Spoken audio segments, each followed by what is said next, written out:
தந்தை, மகன், தூய் ஆவியாரின் பெயராலே ஆமேன். ஆன்ம வழிகாட்டி ஜனவரி மாதம் 16ஆம் தேதி வெள்ளிக்கிழமை.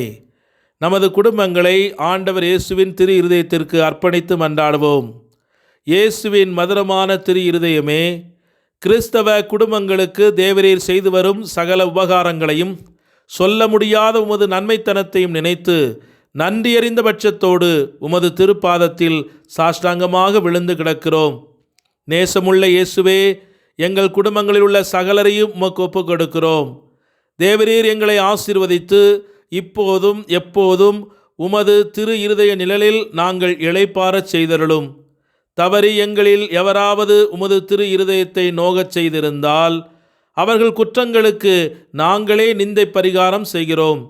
உமது திரு இருதயத்தை பார்த்து எங்கள் பரிகாரத்தை ஏற்றுக்கொண்டு அவர்களுக்கு கிருபை செய்தருளும். இதுவுமின்றி உலகத்தில் இருக்கும் சகல குடும்பங்களுக்காகவும் உம்மை மன்றாடுகிறோம். பலவீனர்களுக்கு பலமும், விருத்தாப்பியருக்கு ஊன்றுகோலும், விதவைகளுக்கு ஆதரவும், அனாதை பிள்ளைகளுக்கு தஞ்சமாயிருக்க தயபுரியும்.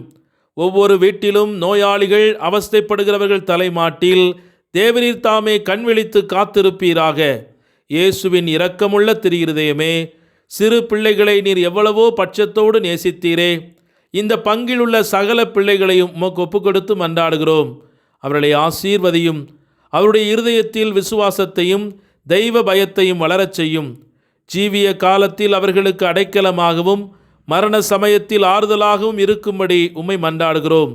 திவ்ய இயேசுவே, முறைமுறையாய் உமது திரு சிநேகத்தில் ஜீவித்து மரித்து நித்திய காலமும் எங்கள் குடும்பம் முழுவதும் உம்மோடு இளைப்பாற கிருபை புரிந்தருளும். ஆமேன். மார்க் நற்செய்தி 2ஆம் அதிகாரம் 10 முதல் 11 முடிய உள்ள இறைவார்த்தைகள். மண்ணுலகில் பாவங்களை மன்னிக்க மானிட மகனுக்கு அதிகாரம் உண்டு என்பதை நீங்கள் அறிந்து கொள்ள வேண்டும் என்றார். எனவே அவர் முடக்குவாதமுற்றவரை நோக்கி, நான் உனக்கு சொல்லுகிறேன், நீ எழுந்து உன்னுடைய படுக்கை எடுத்துக்கொண்டு உனது வீட்டுக்கு போ என்றார். இது கிறிஸ்து வழங்கும் வாழ்வு தரும் நற்செய்தி. கிறிஸ்துவே உமக்கு புகழ். சிந்தனை.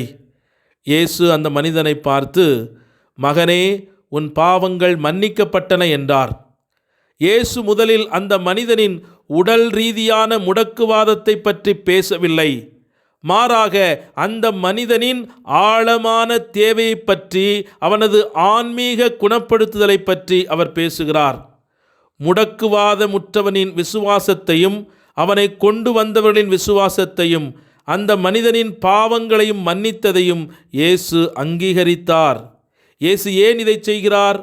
ஏனென்றால் உடல் ரீதியான குணப்படுத்துதலை விட ஆன்மீக குணப்படுத்துதல் முதன்மையானது. பாவிகளை மனந்திரும்புதலுக்கு அழைப்பதும் கடவுளுடன் நல்லிணக்கத்தை ஏற்படுத்துவதும் இயேசுவின் முதன்மையான பணியாகும். உடல் ரீதியான குணப்படுத்துதல் எப்போதும் 2ஆம் நிலையாகவே இருந்தது. பாவங்களை மன்னிக்க இயேசுவின் அதிகாரத்தை வேத பாதகர்கள் கேள்வி கேட்கும்போது, மறைநூல் அறிஞர்கள் கேள்வி கேட்டபோது, இயேசு வெறும் அற்புதம் செய்வர் மட்டுமல்ல, அவர் கடவுளின் மகன் என்பதை அவர்கள் அங்கீகரிக்க தவறிவிடுகிறார்கள். பாவங்களை மன்னிக்கும் அவருடைய அதிகாரத்தை பற்றி அவர்களுக்கு கற்பிக்க இயேசு கூறுகிறார், பூமியில் பாவங்களை மன்னிக்க மானிட மகனுக்கு அதிகாரம் உண்டு என்பதை நீங்கள் அறிய வேண்டும். அவர் முடக்குவாதக்காரனை நோக்கி, நான் உனக்கு சொல்லுகிறேன், எழுந்து உன் படுக்கை எடுத்துக்கொண்டு வீட்டிற்கு போ என்றார். அந்த மனிதன் எல்லார் பார்வையிலும் அதை செய்தான். மக்கள் கூட்டத்தை ஆச்சரியத்தில் ஆழ்த்தினான்.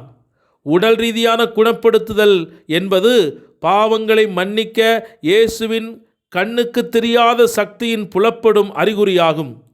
எனவே இன்றைய நற்செய்தியில் 2ஆம் நிலை முக்கியத்துவம் வாய்ந்த அற்புதம் இயேசுவின் முதன்மை பணியை பற்றி மக்களுக்கு கற்பிப்பதற்காக செய்யப்பட்டது. நம் ஒவ்வொருவரின் வாழ்க்கையிலும் இயேசு தனது முதன்மையான பணியை நிறைவேற்ற விரும்புகிறார். அவர் நம் பாவங்களை மன்னித்து தந்தையாம் கடவுளுடன் நம்மை ஒப்புரவாக்க விரும்புகிறார். முதலாவதாக இது சக்தி வாய்ந்த மற்றும் நல்லிணக்கச் சடங்கின் மூலம் நடைபெறுகிறது. அந்த சடங்கானது இயேசுவின் பணியின் சாரத்தை நிறைவேற்றினாலும் பலர் அந்த கிருபையை பயன்படுத்தி கொள்ள தவறிவிடுகிறார்கள். இன்று ஒப்புரவு அருட்சாதனத்தில் எத்தனை ஆன்மாக்கள் பயன்பெறுகிறார்கள் என்பதை நாம் சிந்தித்து பார்ப்போம்.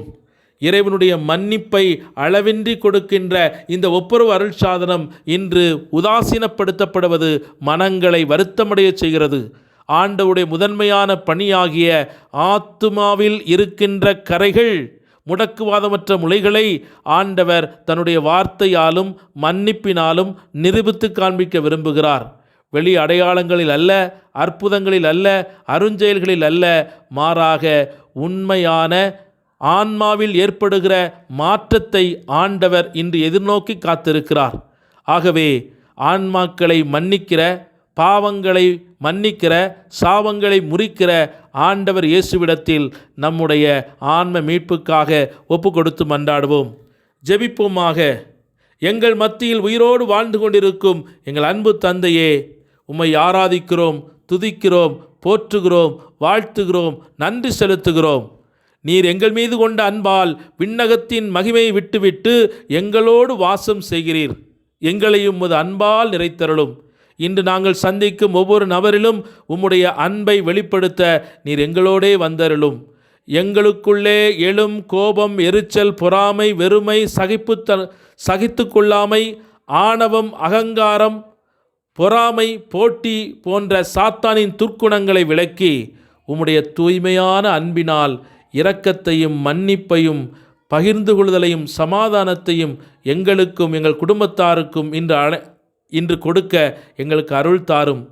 இன்று என்னிடம் ஒப்படைக்கப்பட்ட மக்களை சிறப்பாக எங்களுடைய குடும்ப உறுப்பினர்கள், அலுவலக நண்பர்கள், உடன் உழைப்பாளர்கள் மற்றும் என்னோடு உடன்பயணிக்கும் அத்துணை மனிதர்களும் உம்முடைய பிரசன்னத்தை காணவும், அதன் மூலமாக மனமாற்றத்தின் ஆவியை இந்த உலகத்திற்கு அளிக்கவும் எனக்கு அருள் தாரும். உமது கல்வாரி இரத்தம் என்னை பாதுகாக்கட்டும். எல்லா தீமைகளில் இருந்தும் என்னை விலக்கி காத்தருளும். எங்கள் ஆன்மாவில் இருக்கின்ற முடக்குவாதங்களை இன்று எங்களிடமிருந்து அகற்றி எங்கள் விசுவாசத்தை பலப்படுத்துவீராக. பல்வேறு விதமான தீராத வியாதிகளால், கேன்சர் கட்டிகளினால், இன்னும் நோய்வாய்ப்பட்டு தனிமையிலும் புறக்கணிக்கப்பட்ட நிலையிலும் மருத்துவமனைகளிலும் அவசர சிகிச்சை பிரிவுகளிலும் அனுமதிக்கப்பட்டிருக்கிற அத்துணை ஆன்மாக்களையும் ஆண்டவரே நம்பிக்கையோடு உமது பாதத்தில் சமர்ப்பிக்கிறோம். இந்த நோய்களுக்கு காரணமாய் அமைகின்ற பாவங்களை நீர் மன்னித்து அவர்களுக்கு உடனடியான சுகத்தை கட்டளையிடுவீராக. இதனால் அவர்கள் குடும்பங்கள் அனைத்தும் மீட்பை கண்டுகொள்ளும்படியாக இந்த அற்புதத்தை அவர்களுக்காக செய்ய வேண்டும் என்று உமது நாமத்திலே அர்ப்பணித்து மன்றாடுகிறோம். எங்கள் ஆண்டவராகிய கிறிஸ்து வழியாக உம்மிடத்தில் இதனை அர்ப்பணிக்கிறோம் எங்கள் ஜீவனுள்ள தந்தையே, ஆமேன். எல்லாமல்ல இறைவன், தந்தை, மகன், தூய ஆவியானவர் உங்கள் அனைவரையும் நிறைவாக ஆசீர்வதித்து புனிதப்படுத்தி வழிநடத்துவாராக. ஆமேன். இயேசுவுக்கே புகழ், இயேசுவுக்கே நன்றி. மரியே வாழ்க. இயேசுவின் இரத்தம் ஜெயம்.